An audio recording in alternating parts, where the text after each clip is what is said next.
Hello दोस्तों। आज हमने पिछली वीडियो में देखा था कि हमने एक छोटा सा क्लासिफिकेशन लिया था शॉर्ट में अपनी नर्वस सिस्टम का।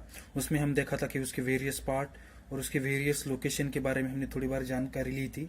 अब हम उसी वीडियो को यहाँ से दोबारा स्टार्ट करेंगे। अगर आपने वो वीडियो नहीं देखा तो प्लीज़ वो जाकर वीडियो देख कर आइए। और इस वीडियो में हम एक बेसिक डिफरेंस जानेंगे। बहुत से लोग स्टूडेंट को कंफ्यूजन होता है सिंपैथेटिक और पैरासिम्पैथेटिक नर्वस सिस्टम के अंदर। वो बहुत एग्जाम में भी कंफ्यूज होते हैं और अगर उनको कोई पूछेगा तो वो हमेशा कंफ्यूजन में रहते। तो इस कंफ्यूजन को मैं आई विल ट्राई टू मैं इसको दूर करने की कोशिश करूंगा। अब हम जानते हैं कि सिंपैथेटिक और पैरासिम्पैथेटिक में बेसिक डिफरेंस क्या है। उससे पहले मैं आपको एक कुछ एग्जांपल देता हूँ जो आपको एक कंसिडर करना है। अगर आप समझिए कि अगर आपके सामने कोई शेर आता है, अगर उसको देखते हैं तो आपके रिएक्शन क्या होते हैं।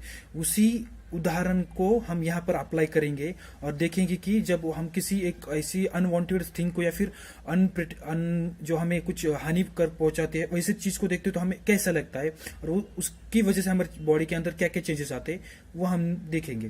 तो सबसे पहले देखते हैं कि सिंपैथेटिक नर्वस सिस्टम, अगर हम उसी उदाहरण को अप्लाई करेंगे तो यहाँ पर क्या होगा। अगर आपने किसी शेर को देखा तो आपकी सबसे पहले क्या होगा, आपकी जो आंखें होगी वो डायलिट होगी। और सिंपैथेटिक में आता है पुपिल डायलेशन। आपके जो पुपिल्स होते हैं पुपिल डायलेशन होगी। इसको हम सिंपल भाषा में माइड्रेसिस कहते हैं। और वही जो इफेक्ट होता है वो पैरासिम्पैथिक नर्वस सिस्टम में क्या होता है, पुपिल कंस्ट्रिक्शन होते हैं।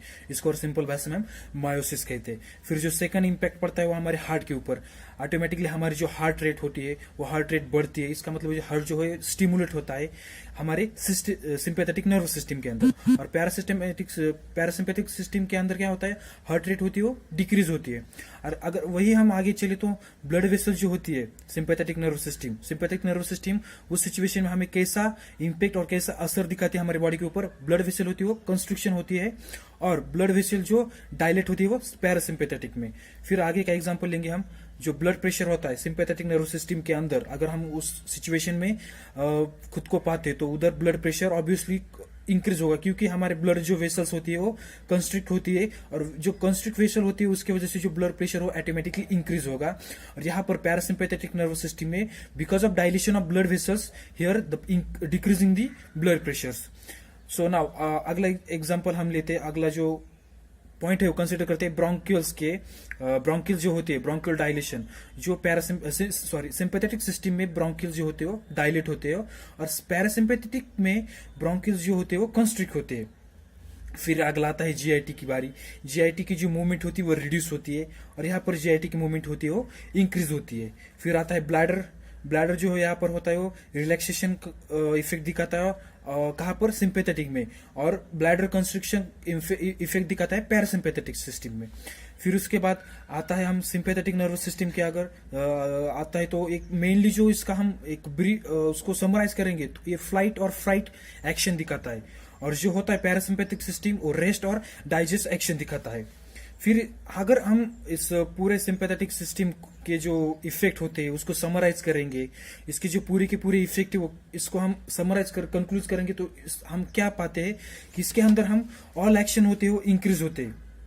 सिंपैथेटिक सिस्टम में ऑल एक्शन जो होते हैं बॉडी के वो इंक्रीज होते हैं एक्सेप्ट स्लड, SULDD। जो अब इसका जो फुल फॉर्म हमने जो बनाया उस स्लड का मीनिंग क्या होता है, S for salivation, L for lacrimation, U for urination, D for digestion और D फॉर डिफिकेशन।